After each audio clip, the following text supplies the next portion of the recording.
Good afternoon. As he indicated, I'm Major Stacie Rhoads. I oversee the Criminal Investigation Division for the State Police.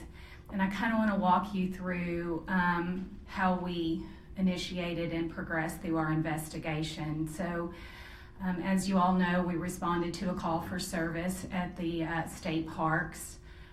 Two young children were found and indicated that something had happened to their parents on the trail.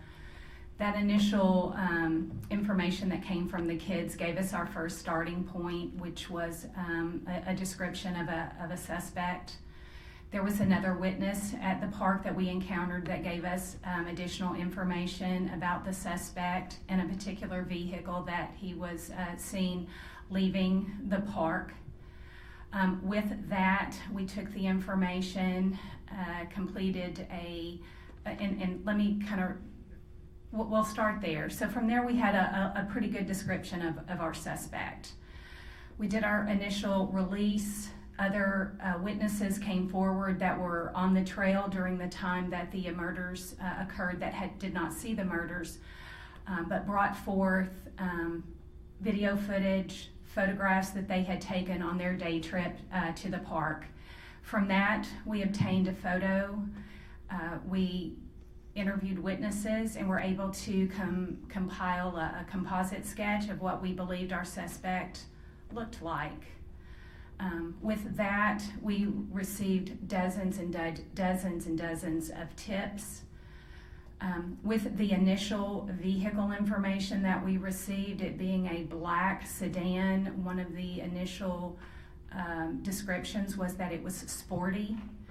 From that, we received well over 5 or 6, maybe close to 10 videos of this particular car from homes and businesses along the routes in and out of the park.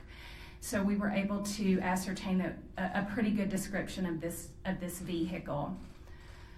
So with that vehicle information, that became critical in identifying our suspect. So with the photos or the tips that came in with the composite and the photo, as the Colonel said, we received over 500 tips.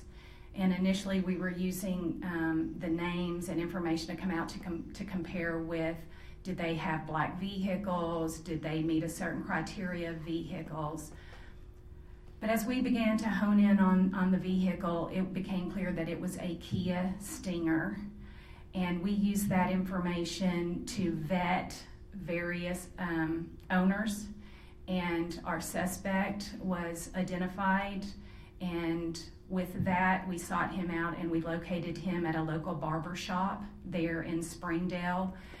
We took him into custody, and with that, we spoke to him, and he made statements indicating that he had committed these heinous acts.